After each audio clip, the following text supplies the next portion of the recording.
탄소 섬유 국산화가 우리에게 주는 교훈은 적지 않습니다. 무엇보다 국가의 미래 동력인 신소재 산업에서 관련 종사자들이 포기를 하지 않았다는 점입니다.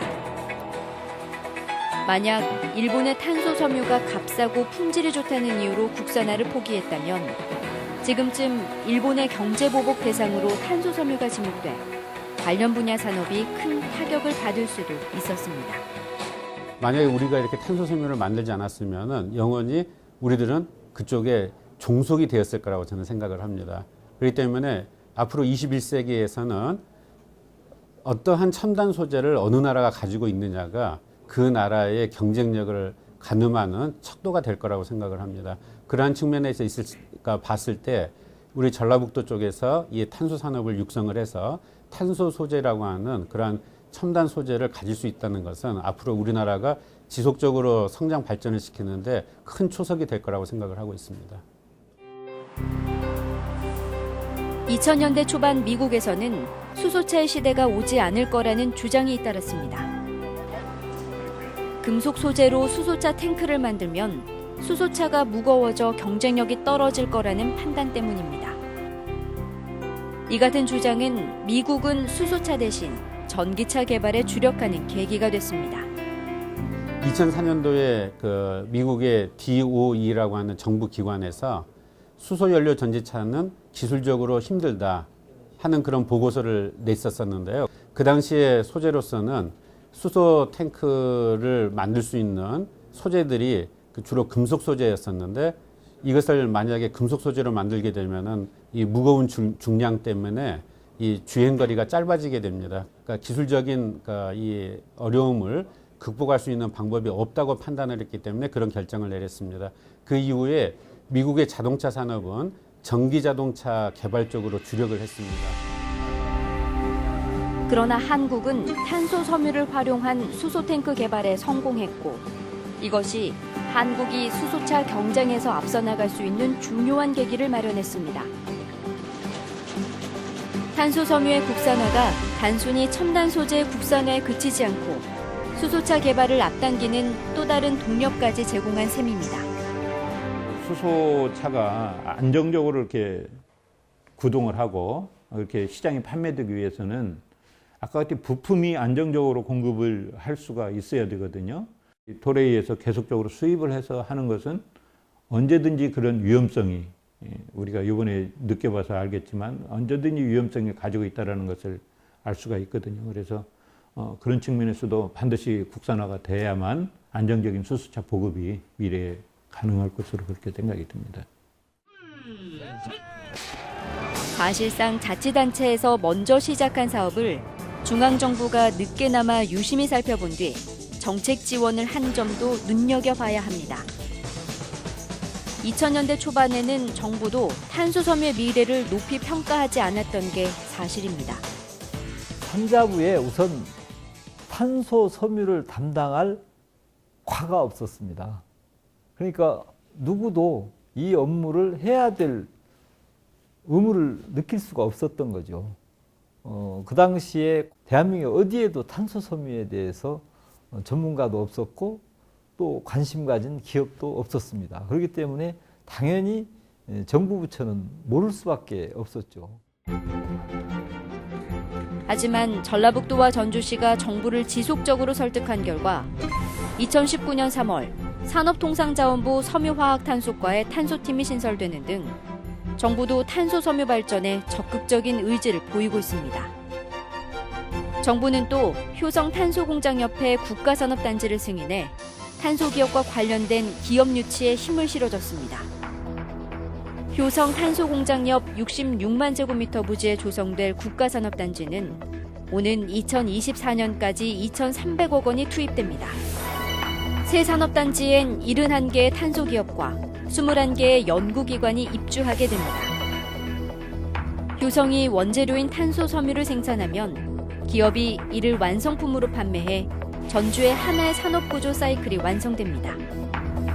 특히 경제전쟁 속에서 때로는 이렇게 무기가 되어버리는 전략물자들의 경우에는 국가가 미리미리 좀 파악해서 지속적이고 관심 있게 예산을 투자해서 그 투자된 예산으로 기술을 개발하고 그 개발된 기술을 가지고 기업을 만들어내고 그 기업을 중심으로 산업의 생태계가 만들어지는 그런 상태가 되지 않고는 국가가 경쟁력을 가질 수 있다라고 말하기는 굉장히 어려울 것 같다는 생각이 들거든요.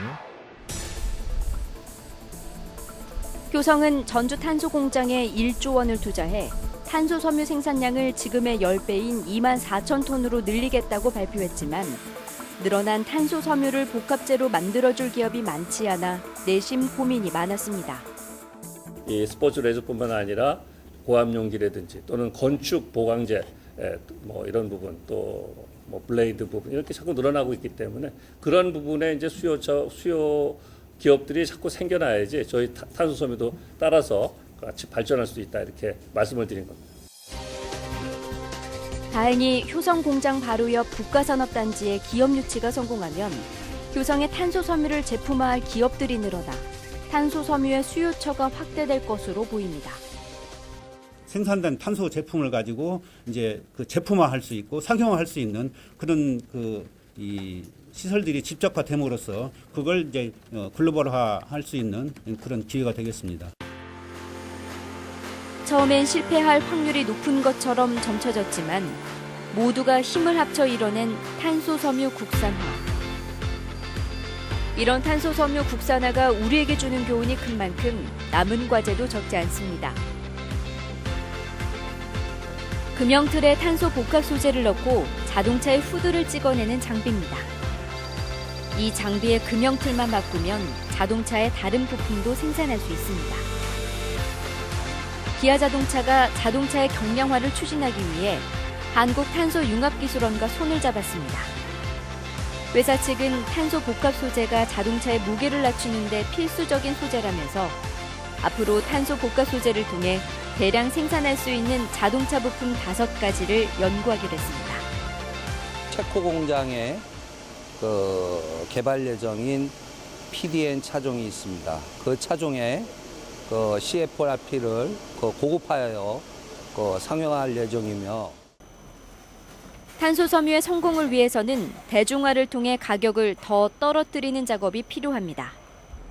현재 킬로그램당 $20가량인 탄소 섬유 가격을 지금보다 20-30%가량 더 낮출 수만 있다면 탄소 섬유 시장 규모가 폭발적으로 성장할 것으로 분석됩니다. 이를 위해 많은 전문가들이 자동차에 활용될 탄소 섬유 소재를 늘리는 데 사활을 걸고 있습니다. 기존 금속 소재보다 탄소 소재가 월등히 강도라든지 물성이 굉장히 좋습니다. 기업들이 앞으로는 이 탄소 복합재 소재 전환을 통해서 부품 개발을 하게 되면 기업들에도 이제 앞으로 많은 매출이 일어날 것으로 예상이 됩니다. 문재인 대통령이 현대자동차가 개발한 자율주행 수소차를 타고 고속도로를 달리고 있습니다. 5분 충전으로 600km를 달린다는 수소차에 자율주행 기능이 더해져 차량 스스로 앞차와의 거리를 유지합니다. 아무런 지금 하지 않고 있는 거예요? 조마조마하네요? 예, 그렇습니다.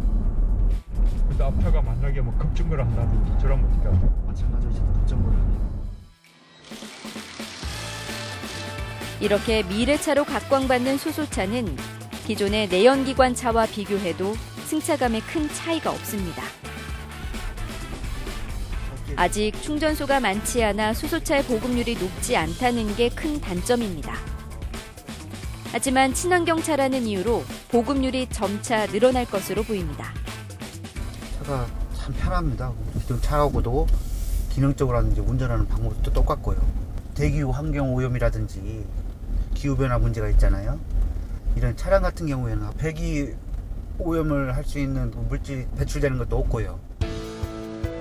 그런데 이런 수소차는 가볍고 내구성이 뛰어나야 하기 때문에 연료탱크의 핵심 소재로 탄소 섬유를 사용하고 있습니다. 수소 연료탱크는 플라스틱으로 만든 원통형 용기에 탄소 섬유를 감아 강도와 안전성을 크게 높이게 됩니다. 또 탄소 섬유가 가볍기 때문에 경량화를 추진하는 차량에는 최고의 선택이 될 수 있습니다. 앞으로는 버스나 트럭에 적용이 되면서 특히 버스나 트럭에 적용되는 탄소 섬유 양은 승용차의 한 5배 정도 되기 때문에 양은 굉장히 많이 늘어난다라고 예측을 할 수 있습니다.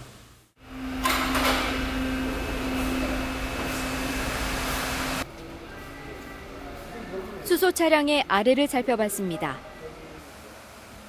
수소 차량 한 대에 탄소 섬유로 만든 3개의 저장 탱크가 들어갑니다. 현실적으로 저 수소 고압 가스를 보관하는 방법으로, 저장하는 방법으로는 지금 현재 탄소 복합재가 유일한 대안으로 떠오르고 있습니다. 앞으로 또 산업 자체가 트렌드가 친환경이고 그다음에 가볍고 경량화되어야 하기 때문에 저희들 볼 때는 탄소 산업 시장이 상당히 저희들은 큰 미래 시장에서는 큰 가치가 있는 산업으로 판단하고 있습니다.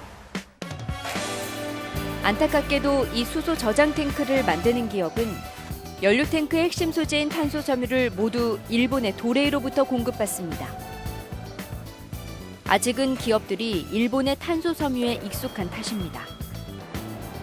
하지만 일본의 경제 보복 이후 국산품을 애용하자는 분위기가 확산되면서 기업들의 반응도 많이 바뀌고 있습니다. 현대자동차는 일본의 수출 규제 이후 일본의 탄소 섬유를 국내산으로 대체하기 위해 효성 등과 각종 인증 절차를 진행 중인 것으로 알려졌습니다. 현대차는 뭐 가능하면은 이제 국내 기업이 좀 만들어주면 좋겠다는 게 항상 그 현대의 그 부품 조달하는 어떤 정책이라고도 얘기할 수가 있고요. 그렇기 때문에 현재는 도레이 이제 혼자 공급하고 있는데 효성이 이제 빨리 그 인증 통과를 해서 같이 납품했으면 좋겠다고. 수익을 창출하는 기업들에게 무조건 국산 제품을 활용하라고 강요할 순 없을 것입니다. 다만 국산 탄소 섬유의 경쟁력을 높인 뒤 기업들이 국산 제품에 관심을 갖도록 유도하면 국산 탄소 섬유 시장의 규모가 자연스럽게 커지고 대한민국 신소재 산업의 뿌리도 더 튼튼해지지 않을까요? 탄소 섬유로 중간재를 만드는 이 장비의 가격은 35억 원으로 독일에서 수입했습니다. 고온 고정밀 압축 성형을 통해 차량 트렁크를 만드는 이 장비의 가격은 30억 원입니다.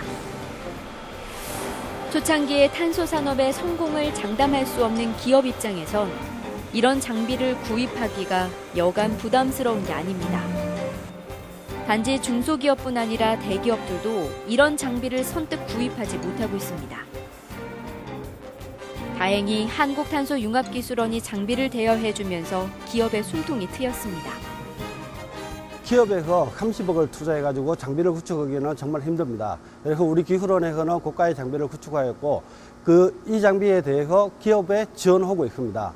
그리고 이 장비의 1회 가용료가 500만 원 정도가 나오는데 이 500만 원 중에서도 70%를 갖다가 국가 사업으로 해가지고 지원하고 있습니다. 한국탄소융합기술원이 보유한 30여 종의 장비 가격은 300억 원이 넘습니다. 하지만 업체 경쟁이 치열해지면서 갈수록 첨단 장비를 구입하기 위해서는 더 많은 예산이 필요합니다. 다행히 정부는 예산을 크게 늘리겠다고 약속했습니다. 탄소 섬유 등 100대 핵심 전략 품목을 선정하여 향후 7년간 7, 8조 원 이상의 대규모 예산을 투자할 것입니다. 자립화가 시급한 핵심 R&D에 대해서는 예타 면제도 추진할 것입니다. 탄소 산업은 국가의 미래를 좌우할 첨단 산업 소재입니다. 이를 간파한 일본은 수십 년째 이어진 적자와 매출 부진을 감내하면서도 탄소 섬유에 대한 연구 개발과 상용화에 매진했고 그 결과 세계적인 탄소 시장으로 성장했습니다. 따라서 대한민국도 국가적 차원에서 원천 기술과 상용화 연구 개발에 대한 적극적인 투자와 수요 시장을 확대하는 데 힘써야 합니다. 이 때문에 탄소 산업을 총괄할 한국탄소산업진흥원을 설립해 탄소 섬유 시장을 체계적으로 육성하고 생태계를 조성하자는 주장이 힘을 얻고 있습니다. 그러니까 탄소 소재도 좀 더 다변화돼야 되고 그 탄소 소재를 활용한 제품군도 더 다양화돼야 되거든요. 이런 것들은 그냥 기업한테만 맡길 수가 없기 때문에 정부에서 다양하게 R&D 지원, 기업 지원 등의 정책이 수립이 돼야 되고, 또 이를 위해서는 다양한 분야에서의 인력 양성도 필요하고, 이런 것들을 총괄적으로 기획해서 밀어줄 수 있는 전담기관이 필요하다, 이렇게 생각하고 있습니다. 이형 필름이라고 해서 저희가 여 위에다가 적층을 해볼 거예요. 적층을 할 건데 여 위에 방향, 양쪽이 달라요. 한쪽은 매끈하고 한쪽은 불투명해요. 그래서 내가 제품을 불투명 위에다가 놓고 하면 얘가 투박한 느낌, 그러니까 광이 안 나는 느낌이고요. 내가 광이 있는 쪽에다가 놓고 제품을 올려놓고 여기다가 이제 적층을 하잖아요. 그러니까 적층을 하면 이런 느낌이 날 거예요. 전주대 탄소 나노 신소재 공학과 학생들이 탄소 섬유를 이용해 복합재를 만들고 있습니다. 한국탄소융합기술원에서 이루어지는 다양한 실습은 교실에서 말로만 듣던 수업과 달리 학생들에게 탄소 시장의 실체와 미래를 깨닫게 해줍니다. 제가 실제로 직무에 들어갔을 때 이런 탄소 제품을 만들 때 어떤 식으로 만드는가를 미리 알고 그 과정에 대해서 실제로 할 줄 아는 게 중요하다고 생각을 합니다. 그래서 이렇게 실제로 해보는 것은 직무 경험을 늘리는 거라고 생각을 합니다. 제가 책으로만 보면 알 수 없었던 예를 들어 직물이 풀리면은 그런데 어떤 방식을 적용을 해서 다시 수복을 해야 되나, 이런 과정 같은 거를 실제로 만들면서 겪어보고 그런 과정들을 배우는 게 제 경험상 많이 도움이 되는 것 같습니다. 학교 측의 실무 교육은 국내의 탄소융합기술원에 그치지 않습니다. 학생들을 영국의 AMRC에 한 달가량 보내 세계 탄소 시장의 현 주소를 파악하게 하고 있습니다. 또 독일의 마이카본 클러스터를 통한 협업 프로그램도 펼치고 있습니다. 세계 속의 탄소 산업 경쟁에서 뒤처지지 않기 위해서입니다. 해마다 대략 한 5명에서 6명 정도를 영국 AMRC에 파견을 해서 그쪽에서 한 달 동안 탄소 섬유를 이용한 탄소 복합 소재를 만들고 그걸 이용을 해서 여러 가지 제품을 만드는 그런 교육을 갖다 저희들이 실시를 하고 있습니다. 탄소 산업이 국제화가 되어야 탄소 산업이 육성이 될 수 있다는 그런 의견입니다. 그렇기 때문에 AMRC나 독일의 마이카본 클러스터 쪽에서도 이와 같은 인력 교환 프로그램에 대해서 굉장히 협조적이고요. 자기들의 기술을 다 보여주고 있습니다. 그래서 저희들이 이런 걸 통해서 저희 학생들이 가지고 있는 어떤 참신한 아이디어가 있으면은 그것이 곧바로 제품화가 될 수 있는 그런 과정에 있는 겁니다. 한국탄소융합기술원의 창업보육센터에서 교육을 받는 학생과 직장인은 연간 1,000명이 넘을 정도로 이 분야에 대한 관심이 뜨겁습니다. 저희들이 이제 융합 프로그램을 만들었을 때는 저희 교수님들이 짰던 그런 커리큘럼이 기반이 됐지만은 그 커리큘럼들을 산업체에 관련되신 분들한테 검토를 하는 그런 과정을 거쳤습니다. 그래서 이 검토 과정을 통해서 저희들이 기업체에서 필요로 하는 탄소 인력들을 저희들이 교육할 수 있는 프로그램을 만든 것입니다. 정부는 대통령이 인력 양성을 언급한 만큼 앞으로 탄소 전문 인력을 8,000명 이상으로 늘릴 계획입니다. 교성의 대규모 투자와 정부의 지원으로 탄소 산업이 도약할 기회가 만들어진 만큼 탄소 산업 전문 인력 양성 같은 후속 절차도 속도를 내고 있습니다.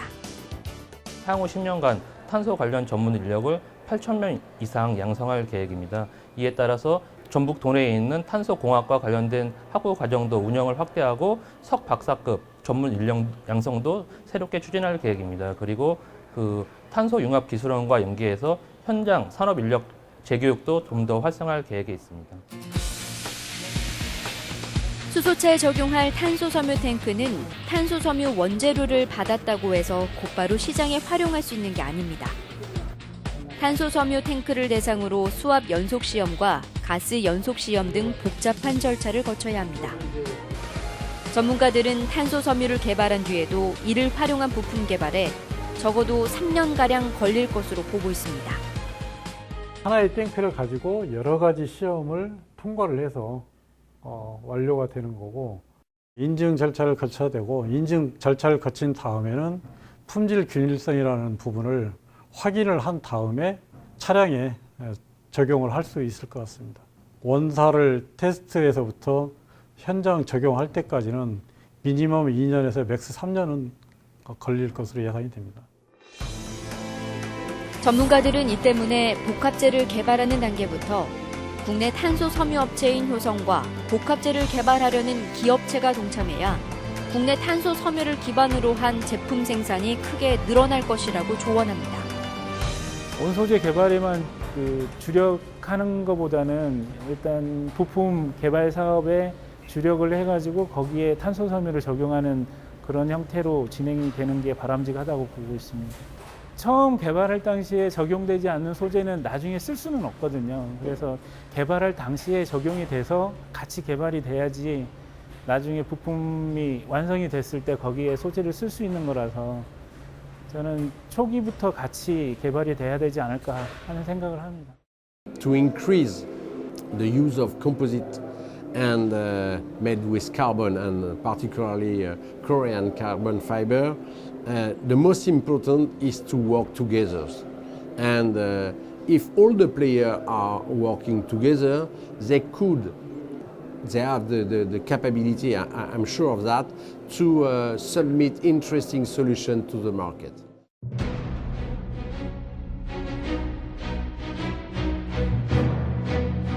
한국은 탄소 섬유 국산화 분야에서 이미 1990년대에 실패했던 아픔이 있습니다. 그래서 많은 사람들은 탄소 섬유의 국산화를 불가능하다고 생각했고, 일본은 교묘하게 한국의 국산화 작업을 방해했습니다.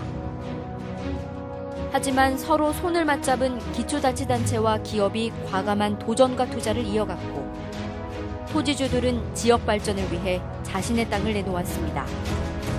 또 탄소 공장을 짓는 데 힘을 보태달라는 기부자들의 행렬도 이어졌습니다.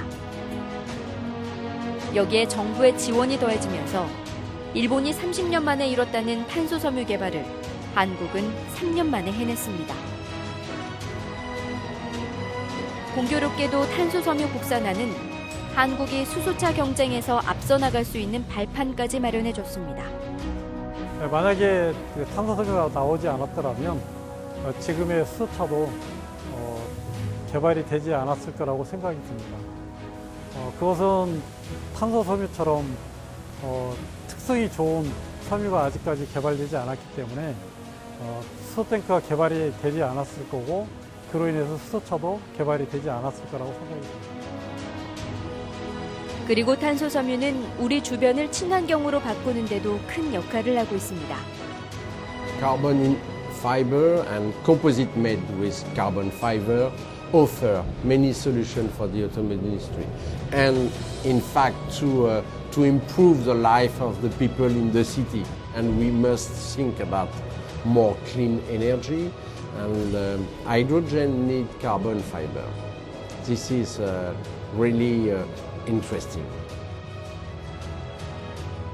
한국과 경제 전쟁을 펼치고 있는 일본은 우리의 차세대 산업을 견제하는 데 전력을 기울이고 있습니다.